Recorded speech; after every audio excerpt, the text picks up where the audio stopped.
2 milliards. C'est le nombre de tasses de café consommées au quotidien, tous les jours, à travers le monde. Que vous fassiez partie des plus de 70% des Français qui en consomment au quotidien, vous connaissez sans doute son goût, son odeur et sa couleur. Mais savez-vous réellement ce que vous buvez? Et si oui, savez-vous d'où il provient? D'où les graines proviennent? Je suis Nate, je voyage en Asie actuellement à vélo, en direct sur Twitch, et je vous souhaite la bienvenue sur ce nouveau documentaire.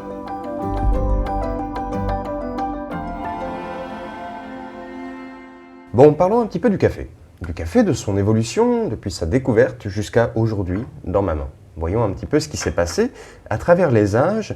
J'aimerais souligner qu'aujourd'hui, il y a énormément de sources disponibles, parfois très variées, parfois un peu trop variées. Donc énormément d'informations que je vais vous partager aujourd'hui quant à l'évolution du café nous proviennent de la Maison du Café et de Britannica. Donc le café, il y a de nombreuses légendes par rapport à sa découverte initiale. La plus communément acceptée semble être celle de Kaldi. Kaldi qui est un berger arabe qui aurait décelé en ses chèvres un comportement altéré par la consommation de petites graines qui poussaient dans ses champs. Petites graines vertes et rouges, vous l'aurez compris, c'était le café. Il aurait compris qu'il y avait un petit coup de boost, un petit pic d'énergie suite à la consommation de ces petites graines, qui lui aurait fait comprendre que, il y avait quelque chose qui se cachait là-dedans. Tout ça, c'était en 850 de notre ère, et c'était en Éthiopie. On peut donc imaginer que, depuis cet événement, le café s'est ensuite développé petit à petit à travers la corne de l'Afrique. Notons tout de même que ces récits sont légendaires et que aucune preuve malheureusement n'est disponible, sauf certaines fouilles archéologiques qui ont prouvé que dès la préhistoire, en fait, le café était déjà consommé. Donc voilà, je vous laisserai choisir la version que vous souhaitez pour briller en société. Au fur et à mesure, le café commence à se répandre à travers des ouvrages médicaux aussi, entre les 9e et 11e siècles, avec Avicenne par exemple, médecin et philosophe perse, qui soulignera ses effets sur l'organisme, mais aussi sur le système digestif. Ça, on le connaît celui-là. Quelques siècles plus tard, au 15e siècle, la culture des caféiers commencera en Éthiopie, puis au Yémen, puis dans les pays voisins, soutenue principalement par Soliman le Magnifique, qui était le sultan de l'Empire ottoman de l'époque et qui régna sur toute la région, ainsi qu'une partie de l'Europe centrale. Puis c'est à Moka que les négoces, que le commerce du café commencera réellement, Moka qui était un petit port au Yémen. Puis sa propagation à travers cette région du monde s'accentuera avec les pèlerins de la Mecque qui emmèneront avec eux ces petites graines aux effets médicaux prouvés, qui leur permettront de tenir le coup pendant leur voyage. Notons tout de même que ces pays, à majorité musulmane, ont tout d'abord interdit, ou tout du moins restreint, la consommation de café, car, comme le dit le Coran, toute substance enivrante est interdite à la consommation. Cette interdiction sera levée par le sultan du Caire, qui se reposera sur de nombreux ouvrages médicaux et qui affirmera donc que sa consommation était en accord avec les lois édictées par Allah. Puis quelques décennies plus tard, des commerçants italiens en quête d'épices et autres petites graines venues d'Orient découvriront le café sur les étals d'Égypte et l'importeront donc en Italie. C'est donc l'arrivée du café sur le territoire européen. Il ne faudra que quelques décennies supplémentaires pour que ce nectar fasse le tour de l'Europe. Principalement au début avec les philosophes, les savants, un petit peu les intellectuels qui se retrouvaient, qui devisaient autour d'une tasse chaude, puis ensuite par la population qui a petit à petit adopté la boisson au quotidien et pris possession des établissements spécialisés qui commençaient à ouvrir leurs portes. D'ailleurs, le saviez-vous? Le premier café en France a ouvert à Marseille en 1671. Mais la consommation de café ne fait pas sa culture, qui a eu énormément de mal à se propager à cause des tentatives de sabotage des marchands arabes qui faisaient bouillir les graines pour les empêcher de germer, tout simplement, ça les détruisait. Il faudra attendre quelques années encore pour qu'une cargaison miraculeuse arrive jusqu'aux marchands hollandais qui s'empresseront de la faire germer et donc de la propager pour en tirer bon profit. S'ensuivit un éclatement de la culture mondiale, tout d'abord en Amérique du Nord, en 1689, où les marchands anglais commencèrent à amener leurs graines pour les faire proliférer. Il faut aussi noter que le Boston Tea Party a joué un rôle immense dans l'adoption du café en Amérique, puisque donc les populations étaient privés de thé anglais et ont dû s'adapter, changer leurs habitudes pour le nectar doré. Puis le café fit ensuite chemin vers l'Amérique du Sud, puis vers l'Asie. L'Asie tout d'abord, en Inde avec les Anglais, puis en Indonésie avec les Hollandais, puis au Vietnam, puis dans les autres pays. À la fin du XVIIe siècle, le café est disponible aux quatre coins du monde et sa culture se concentre principalement autour de la ceinture de café, région centrale propice et idéale à la culture des caféiers.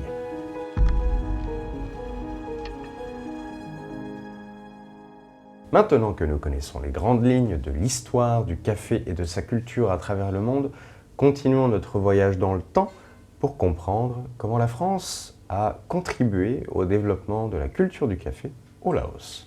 Bon, pour éviter que cette vidéo ne fasse 5 heures, je ne rentrerai pas dans tous les détails de la partie que nous allons couvrir maintenant. Je ne vais couvrir que les détails très importants pour notre histoire, mais je vous invite à consulter tous les liens en description et à vous pencher sur le sujet pour en apprendre beaucoup plus. Avec le café, nous étions restés au XVIIe siècle, mais revenons un petit peu en arrière car c'est important. Au XIVe siècle donc, Pha Nhom, j'espère que je prononce ça bien, qui est un descendant de multiples gouverneurs et autres personnages clés du royaume de Luang Prabang, donc qui est finalement au nord du Laos que l'on connaît actuellement, décidera d'unifier le Laos. Abandonné très jeune par sa famille, il sera éduqué par les Khmers à Angkor qui est donc le Cambodge actuel.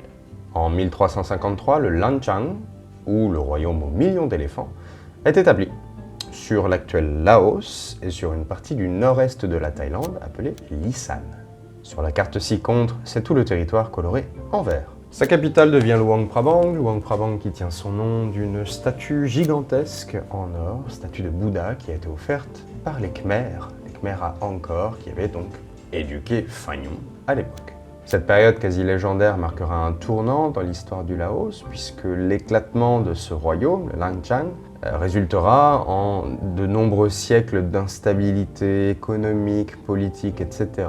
Et en guise d'exemple, entre 1415 et 1520, soit un poil plus d'un siècle, c'est 15 différents monarques qui se succéderont. En vain, du coup. Alors en 1694, le royaume éclate. Voilà. Déjà qu'il n'y avait plus grand chose, mais là c'est officiel, il éclate. Et 3 nouveaux royaumes se créent. On a donc le royaume de Luang Prabang au nord, le royaume de Vientiane au centre, et le royaume de Champasak au sud. Pendant ce temps-là, et ce dès 1650, la France commence à s'intéresser à l'Asie. Voilà, et ce pour contrer un petit peu les Hollandais, les Anglais, les Portugais qui s'intéressent de plus en plus à l'Inde et les pays avoisinants. Mais la France est en repérage, les relations diplomatiques se créent petit à petit, mais les intérêts restent très limités. Car à l'époque, les caisses de l'État sont vides, et le développement des colonies est à la traîne. Oh oui. C'est donc par le catholicisme que la colonisation commencera, avec l'envoi de dignitaires, avec l'envoi de représentants de la parole de Dieu, qui seront envoyés dans ces contrées pour répandre la bonne parole du divin et ramener quelques informations en France quand même. De nombreux échanges se font, se créent, se développent, mais il faudra attendre 1862 pour que la première région soit colonisée, officiellement signée. Il s'agit de la Cochinchine, qui est donc au sud de l'actuel Vietnam, là où on peut retrouver la ville d'Ho Chi Minh actuellement. Au fur et à mesure ensuite, les régions voisines sont petit à petit annexées, signées, adoptées et donc colonisées. En 1893, le traité franco-siamois est signé à la suite d'un conflit qui oppose le Siam, l'actuelle Thaïlande, avec la France, commence à nouer de forts liens avec le Laos dès 1866 environ, suite à de nombreuses expéditions qui ont été menées pour explorer les rives du Mékong. Notons d'ailleurs que la mise en place du protectorat français au Laos a originellement été demandée par le roi Sisavang-Vong, qui voulait se protéger des Siam, des Britanniques, un petit peu de tout le monde qui commençait à grappiller du terrain à l'ouest. Le protectorat français au Laos fut relativement pacifique, malgré quelques soulèvements de population et certaines ethnicités principalement. Il faut noter que la région est très pauvre, avec une petite population et dénuée de ports maritimes, donc le Laos restera un petit peu dans l'ombre des colonies françaises de l'époque, loin derrière le Vietnam, le Cambodge, etc. Entre-temps, l'Union indo-chinoise est créée en 1897 dans le but de rassembler toutes les colonies de la région en une seule union, finalement.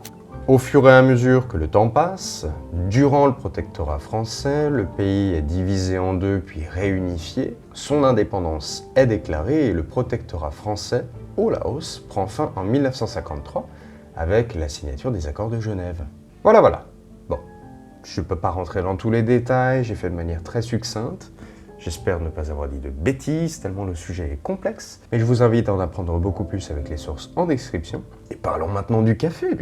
On n'en parle même pas. Il est où le café? Café.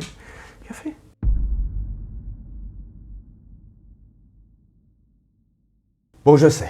Ça fait maintenant plusieurs minutes qu'on pose les bases. Il serait peut-être temps qu'on parle un peu de ce sujet. Restez jusqu'à la fin, croyez-moi. Le reste est très intéressant. On ne le sait que trop peu. Mais le café du Laos fait aujourd'hui partie intégrante des cultures mondiales. Mais cela n'est vraiment que très récent. Déjà, comme on a pu le voir auparavant, je vous avais dit, tout est lié, très important de poser les bases. La culture des caféiers, la culture du café, est présente en Asie depuis la fin du XVIIe, début XVIIIe siècle. D'abord en Inde, puis en Indonésie, Vietnam, etc. Bon, la région connaît la culture des caféiers et sait la répliquer. Voilà. Seulement, comme on a pu le voir auparavant, l'instabilité du Laos, l'extrême pauvreté du Laos, l'a un peu retardé dans son adaptation, dans son adoption des cultures voisines. Il faudra donc attendre 1915 pour que les colons du protectorat français au Laos découvrent les terres de schiste et de grès du sud du Laos. Et donc dès 1920, la puissance coloniale de la région décide de développer la caféiculture. Une ferme d'expérimentation et d'élevage est même mise en place, sans grand succès, mais quand même. Le pays commencera donc à produire de l'arabica et du robusta, qui sont deux variétés de grains de café parmi les plus répandus à l'époque, mais encore aujourd'hui. Les colons français importeront aussi le bourbon et le typica, qui sont deux variétés beaucoup plus raffinées, qui vont demander une attention particulière, une altitude différente, un type de sol différent aussi, donc qui vont être beaucoup plus rares et beaucoup plus chers.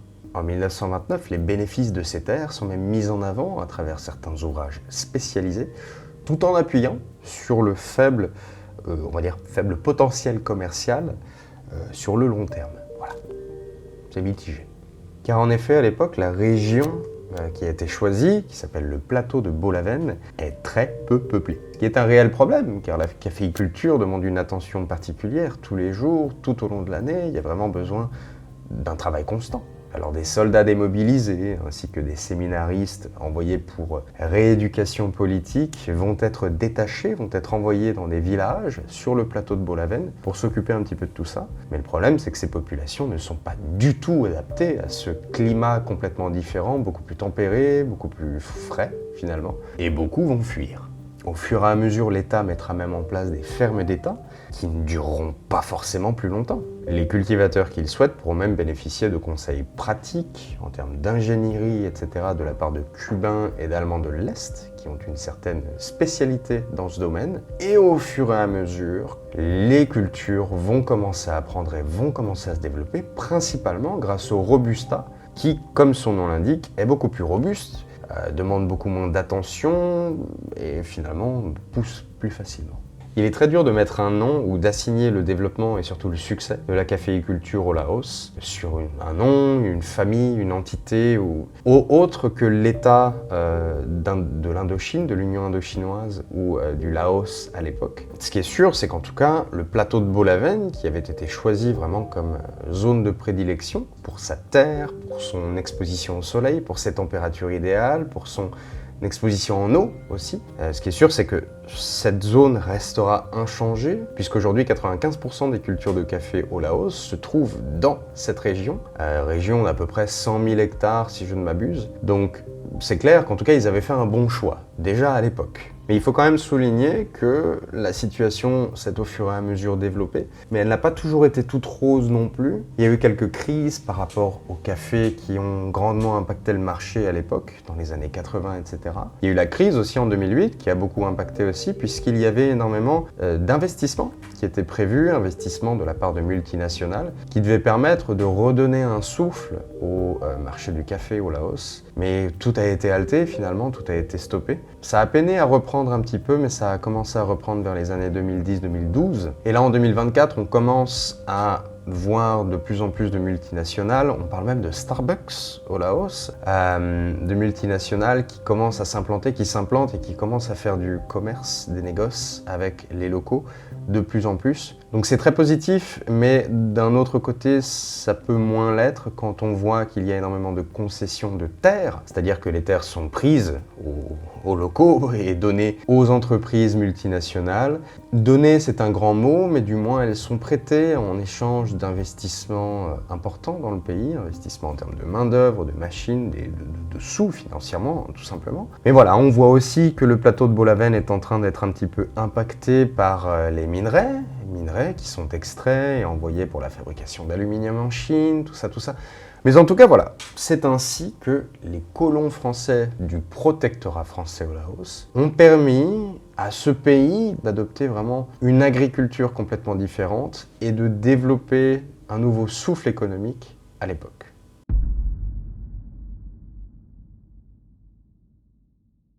J'aimerais conclure cette vidéo avec un petit retour d'expérience. Comme vous le savez, je fais actuellement le tour de l'Asie à vélo, en live sur Twitch, allez me suivre. Et j'ai eu la chance, au mois de décembre dernier, de traverser donc le sud du Laos et de découvrir le plateau de Bolaven. Avec mes comparses de route que j'ai rencontrés dans le sud du Laos, sur les 4000 îles sur le Mékong, nous avons eu la chance d'assister à une visite guidée. Visite guidée d'une plantation de café, celle de Monsieur Vieng et de sa famille, qui sont installés dans la région depuis une vingtaine d'années. Premièrement, si vous passez dans le coin, je vous le conseille fortement. Vous aurez la chance d'être en contact avec une famille passionnée, et on n'en voit plus beaucoup des comme ça. Chez Monsieur Vieng, on retrouve principalement de l'arabica et du robusta, qui, comme je vous le disais auparavant, font partie des variétés de grains les plus communes au monde. Il y pousse aussi quelques typica et autres liberia, ça c'est mon préféré. Mais bon, c'est plus rare, et seulement pour sa propre culture et son propre commerce. On y apprend comment planter un caféier et le faire pousser jusqu'à l'apparition de ses premières fleurs, de ses premiers grains, les verts, puis les rouges.